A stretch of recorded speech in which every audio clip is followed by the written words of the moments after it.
My name's Andreas Bernström. I am investment director at Kinnevik, which means that I'm responsible for investments within the Nordics. Prior to that, I spent 20 years as an entrepreneur and had the good fortune to be involved in a few standout successes, most notably as Chief Operating Officer at Trade Doubler in the early 2000s, which was the first performance-based marketing platform. Then as CEO and founder of Sinch, which is one of the larger communications platforms as a service, and finally as chairman of Trustly, which is the direct payments platform bought by Nordic Capital in 2018. And all three of these companies actually disrupted incumbents and changed business models. For the last 3 years, as I said, I've been at Kinnevik, and Kinnevik has a heritage of building entrepreneurial, disrupting businesses from under its umbrella, whether it's MTG, Tele2 or Metro.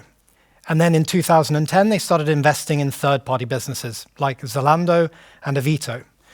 Over the last 4 years, we've done another shift. We've gone deeper and wider when it comes to our team, both in London and in Stockholm.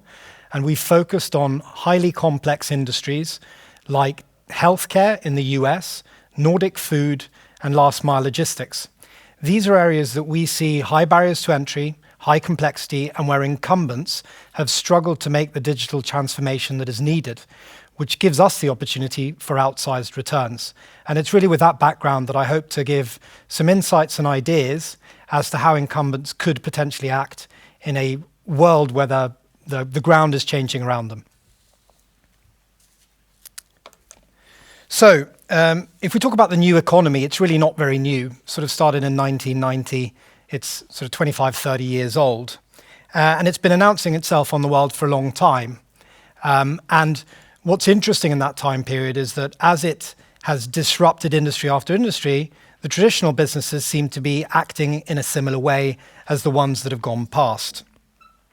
You can kind of draw similarities to how traditional or incumbent businesses act to the 5 stages of grief. You have denial.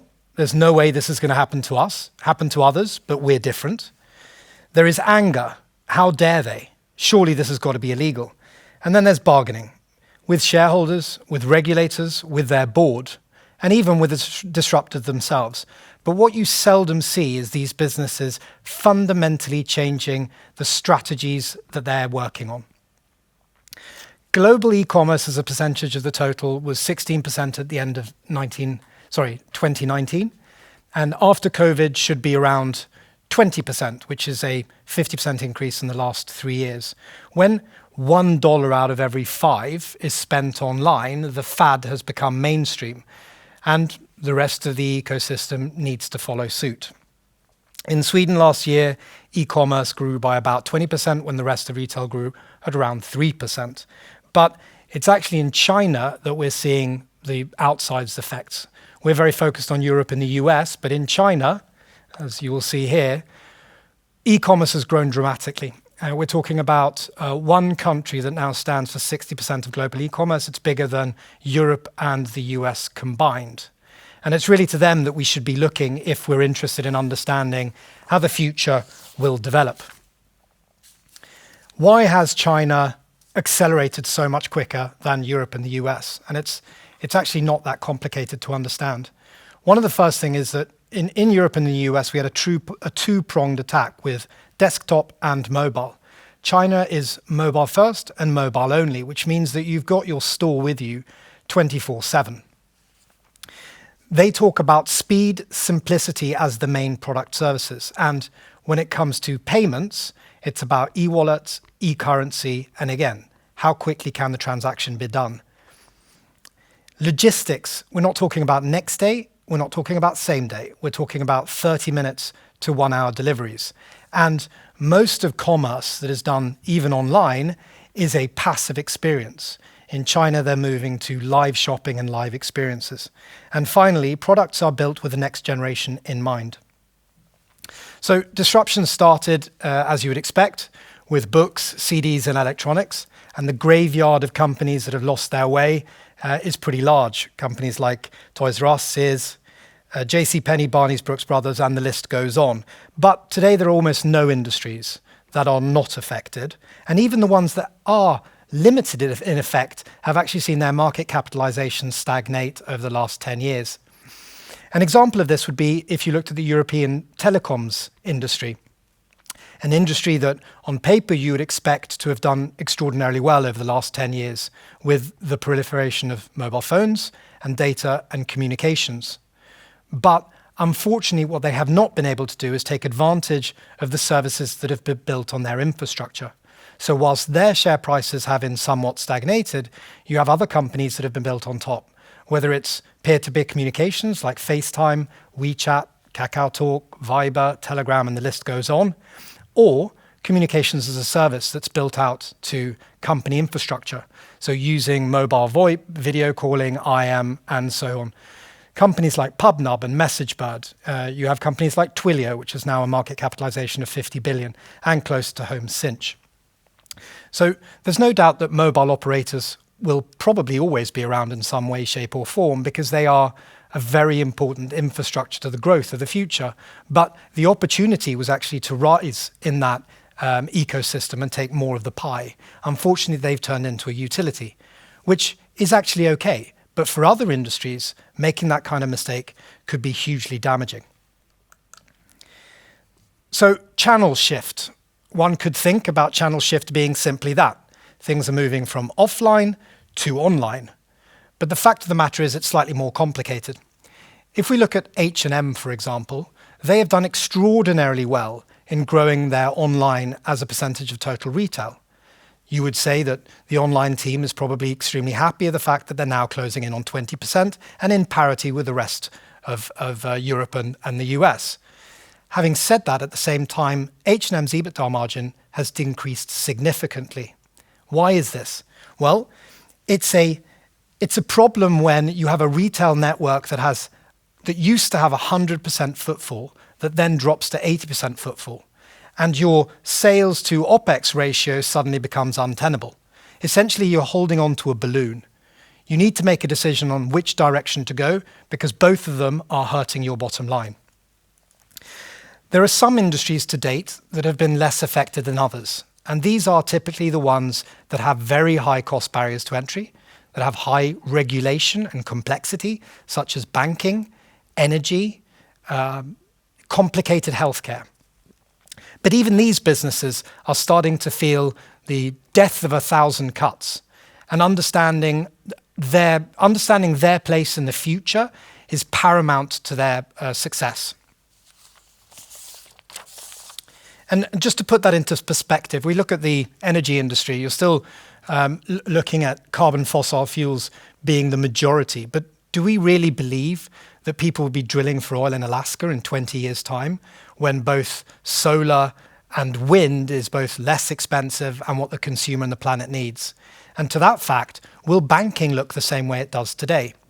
An example slightly closer to home is online groceries. When we invested in Colonial and Martem, at that time, online groceries was 1.5% of the total market. So peanuts. And we got the typical questions. Why are you investing in this? It's tiny. Nobody does it. You're never going to make any money.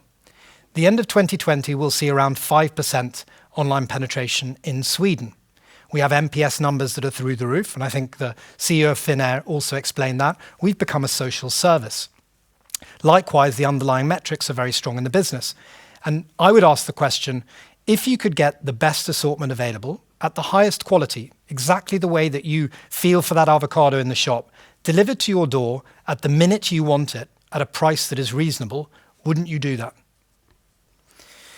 So we've talked a lot about the negatives. There are obviously a lot of incumbents or traditional businesses that have made a transformation that has been extremely successful. I wanted to highlight two. One is Walmart. They've coupled an international expansion to leverage against some of the stagnation they've had in the US with investments in consumer-facing digital products, in automation, in lean, and in management. They've doubled down on staff and talent alongside a strategy of acquisition, buying companies like Flipkart, Jet.com, Shoebuy, and Bonobos. And the company has outperformed their peers dramatically over the last 4 years.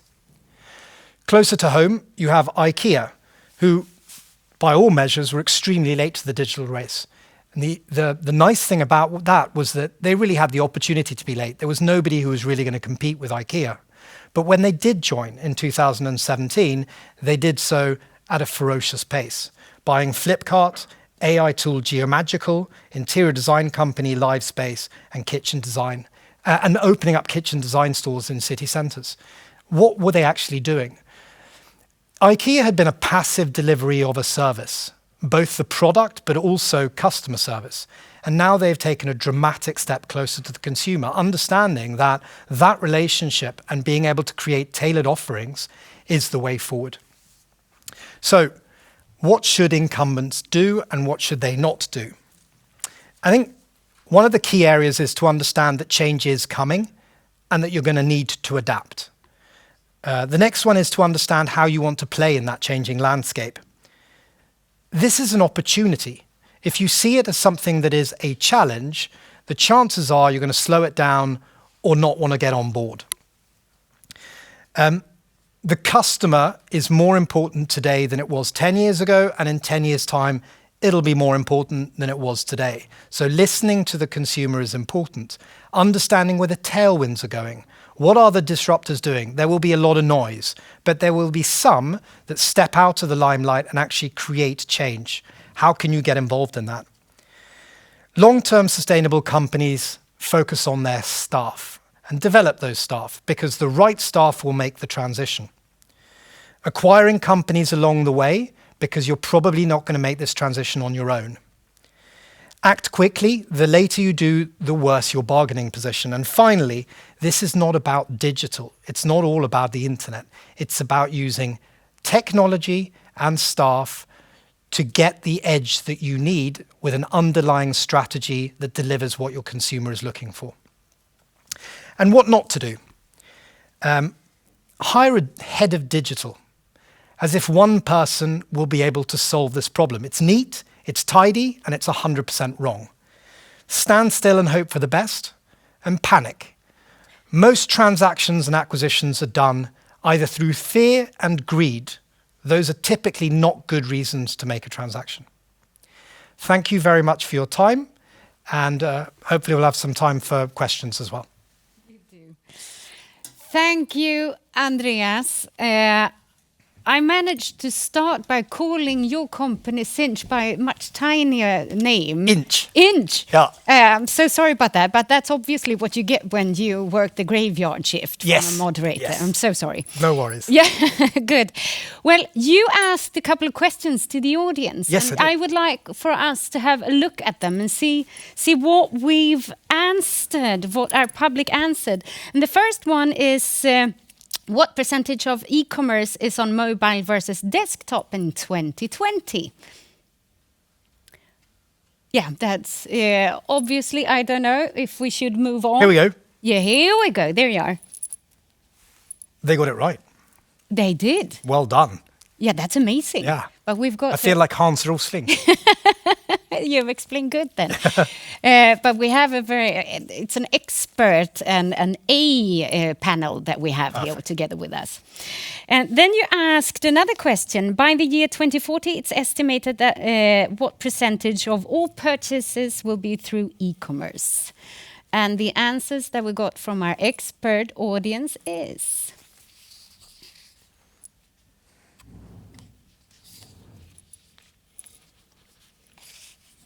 Well, it'll come on. The suspense. Yes. Yeah, I know. There you go. And here they're wrong. Okay. So explain to us what's... Well, I mean, this is... Statistics are typically wrong, but the number is 95% by the estimates done. I think this is eMarketer, or maybe it's NASDAQ, but 95% by 2050. Mm-hmm. There you go. So I've received a number of questions for you also from our audience. And the first one is, of course, why is Sweden behind other countries in Europe in terms of e-commerce penetration? Yeah, it's a good question because we've got some of the best internet speeds, we've got good schools, we have an underlying infrastructure that works very well. I think the answer is a number of different things. Firstly, that we were really early, 99, 2000. We went very, very all in digital and got burnt hard And a lot of the incumbents did as well. So ICA and others, they put a lot of investments into this space. And then it didn't turn out well because we really didn't have mobile phones and the infrastructure that we needed. So it took them longer to re-engage. I think the second one is that this is a big and very sparsely populated country. So to be able to get efficiency in the model is difficult until you have high density. Okay. And I received a question from a person in the audience. How can a company fundamentally change to a digital-first strategy? What would you say? I'm not sure a company should change to a digital-first strategy. I think that the company needs to understand where it wants to play, who its customers are, and what those customers are looking for from that business. And if that means that digital needs to become a primary component of the strategy, then they need to ensure that that is intertwined in the strategy of the entire business with the right people, the right focus, the right attention and the right capital. And the next question is about COVID effects and how much has COVID affected the e-commerce growth in Sweden? Do you know? I don't know, but we have 5 e-commerce businesses in Sweden. I would assume that what you're seeing here is, and I mean, COVID is not over. We're seeing another peak at the moment. You're seeing sort of demand within e-commerce going up again. I know that the capital markets aren't showing that because of vaccines, but it's not over yet. But I would assume to date you've probably been accelerated forward between 18 and 24 months. Okay. And do you think that this COVID effect will last? The only comparison we have is SARS, which was around 6 months in Southeast Asia. And essentially what happened after SARS was that things went back to normal, albeit growing from a higher level. So our assumptions are that when this pandemic is hopefully over, you will go back to a baseline that is maybe 18 or 24 months higher, and you'll be growing at the same trajectory.